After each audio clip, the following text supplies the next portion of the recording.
So these two, we're getting ready for riding work. You know, we do ride and drive horses, obviously.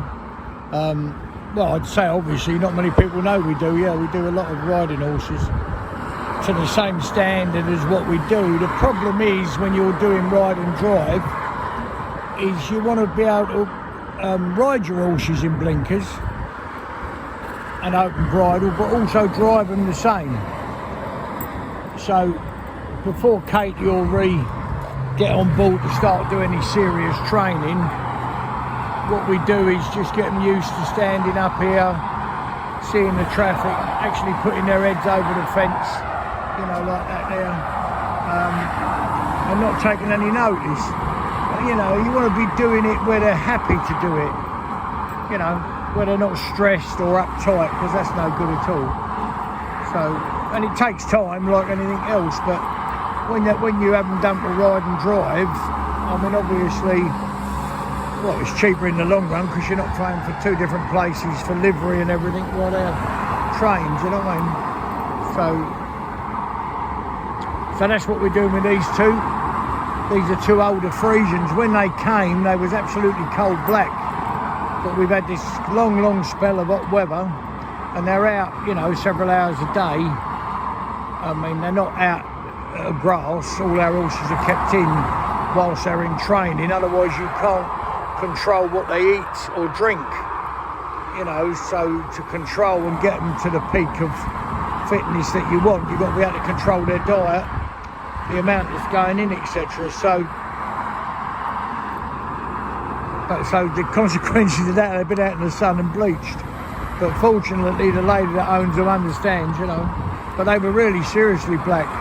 And two mares is unusual, you know. Stallions stay black. Geldings will hold their colour better. And normally mares will lose it, you know. But yeah, so they've got some big old trucks coming up here. Come up, baby. Come up. Come up. She'll stand right up there as well. And look.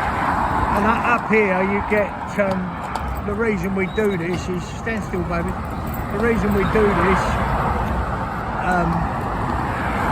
is because you'll often get a sheep. Go on and get up there if you want. Go on, up you go.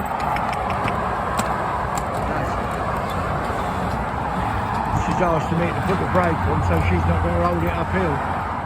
So as I say, the reason we're doing it, these will be riding horses as well. And it's just a way of getting them used to open and close bridle.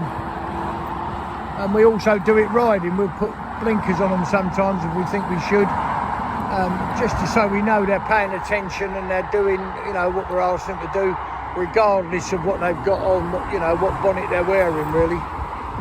So yeah, very happy with these two. And the other thing, being mares as well, they can be a little bit funny with their seasons, mares. And these were two brood mares, you know, breeding purebred Friesians out in Holland. And when they finished their breeding life, then they've been, you know, broke for ride and drive.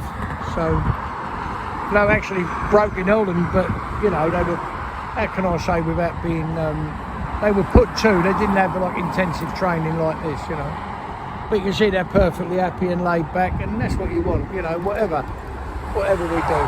Safe, confident and happy in any sphere of harness work. That's what we say. Yeah, and that's where they got to be, isn't they? If they're happy, that's the most important thing. Righto, my babies, come back, darlings, come back. Step down, step. That's it. So as I was saying to you when we were standing up on the bridge there, you get lorries sometimes come underneath and they might be carrying something or the other. Your bricks, they do, blocks, they do, stuff like that. But you know, often roof trusses, anything really.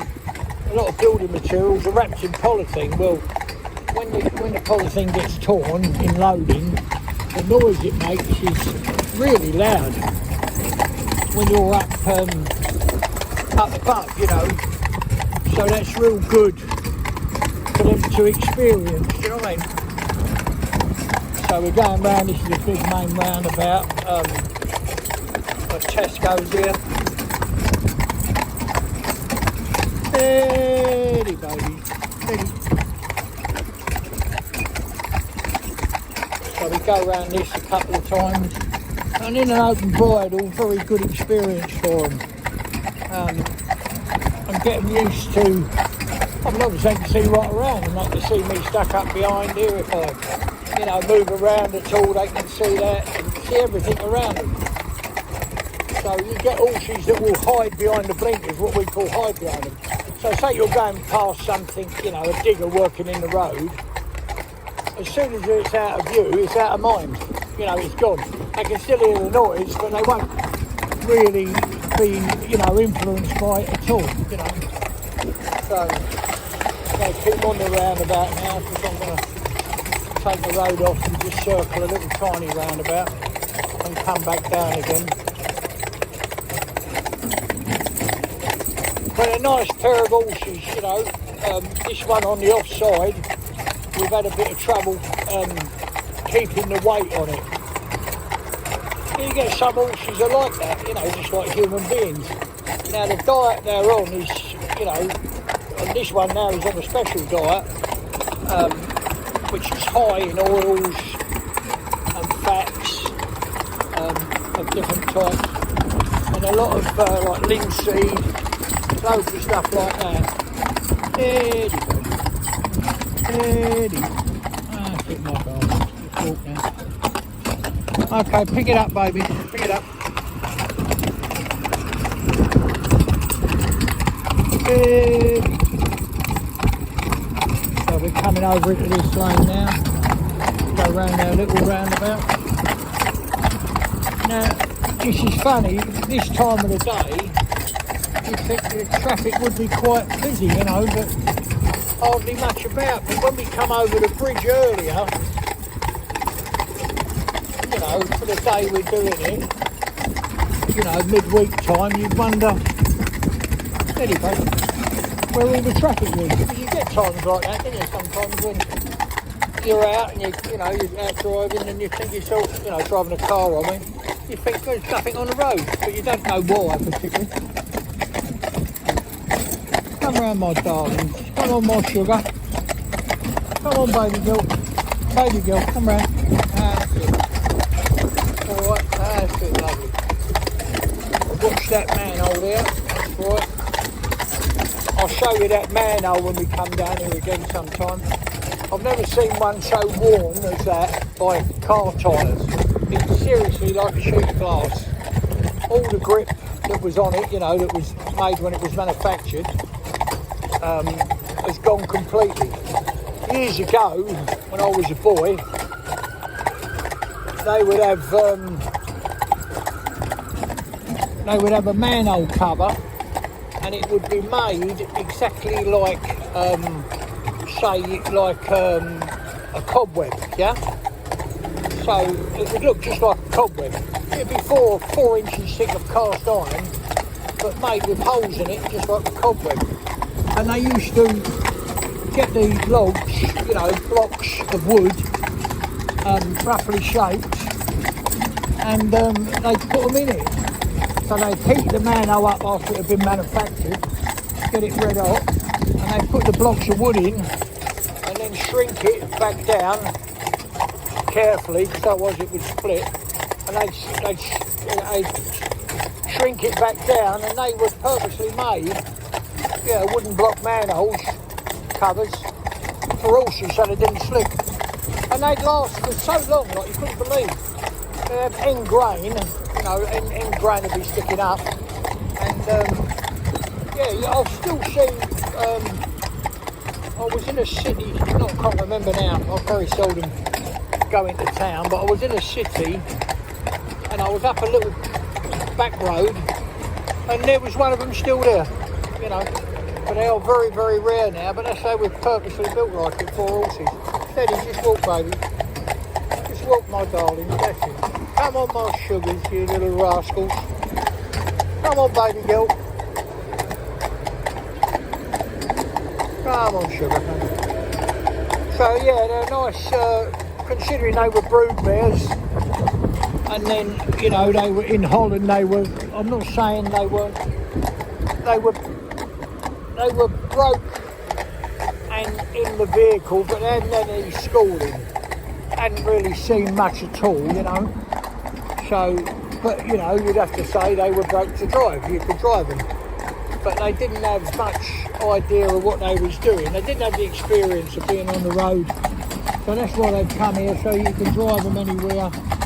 And you know, they're safe, confident and happy. That's the plan. And they're coming to it now, so it's their old soft rubber bits and open bridles, you know. And when they can cope with everything around them like that, it's good. It, you know, builds their confidence. That's what it's all about, really. It doesn't matter. You can't give all confidence. Well, maybe you can. For me, my opinion. Can't give horse confidence leading it about, because it's relying on you. But if you can get it like these horses here, right from when we first start training them, to build their confidence in themselves. I mean, obviously you want them to have confidence in you, but it's more important that they've got confidence in themselves. And there's lots of ways you have to do it different with all different types of horses. But basically that's what you end up, and then you've got horses safe, confident and happy, ain't you? And the most important thing for the poor little things is to be happy, innit? Because there's no horse I've ever met in all the horses I've done, and they would be in a lot of horses now. I've never met one yet that walked in the harness room and picked itself out a set of harness and tried to put it on. Trot, baby, trot. Steady, babe. Steady, my darling. Come on, my sugars. Good girl. So here's a typical thing. We've got some debris on the side of the road, right? Walk on. So I shall tell this horse to walk on. Walk on. Walk on. Walk on. And walk straight over it, right? Now, that's just me talking to her. But because she's built her confidence, yeah, and she's got confidence in me, she listens. She don't want to walk over it. She would walk round, given her own choice. But with a bit of encouragement, she'll do it. Now, why is that important? Because if we come up there and at the last minute she shied away from it, she could quite easily push this horse on the offside straight into the side of a motor car or lorry. Or up a country lane, she could have you in the ditch. So I'm just bringing her over now to that, because you see that the windows you can't see, but them windows on there are blacked out. You know, they're like tinted windows in the back of that coach. And now, like, really good training for all, because you come alongside. When I say good training, they might need it in the future. So anything I can prepare them for in the future, the better, isn't it? Obviously, that's my job. So when you've got them frosted out like that, or tinted windows, I think they call them, so they're black looking, it's like a mirror. And when they lift their heads up, you know, and look, you know, turn their head sideways, but these are in open bridles, so they can see it, can't they? Obviously, because they've got no blinker to cover their eyes up. So that's a lovely thing when you see them. It's not many buses have them, it's more coaches, you know, private hire coaches that seem to have them darkened out windows.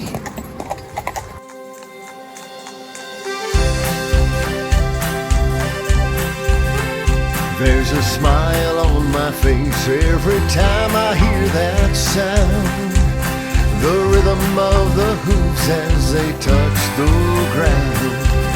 And there's no better place I'd rather be than with my safe, confident horse. And there's no better place I'd rather be than with my safe, confident horse that's happy.